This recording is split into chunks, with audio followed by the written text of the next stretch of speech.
આ શાસ્ત્રની વાતો સાંભળીને બંધુ એમાં તર્ક ઉઠે.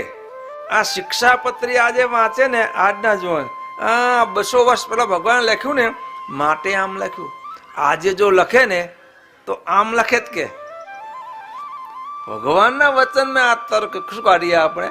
બાપા શ્રી કે પોતાને હાથ પાણી લેતા ના આવડતું હોય, શું હાથ પાણી લેતા ના આવડતું હોય, સંડાસ કેમ મળદ્વાર સાફ કરવો ને એને આવડતું હોય પૂરું.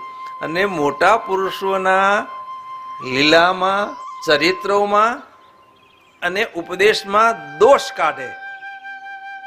આ બંધુ બધા દુસ્તર્ક બધા બહુ ઉઠે. લાંબો સમય જો ચાલે ને આવા ખરાબ સંકલ્પો તો પછી એની મૂર્તિ બંધાઈ જાય, પછી એને અખંડ એને જ થયા કરે. આ બધા જે દુસ્તર્ક છે એને મૂળમાંથી ઉખાડી નાખનારો આ વચનામૃત ગ્રંથ છે.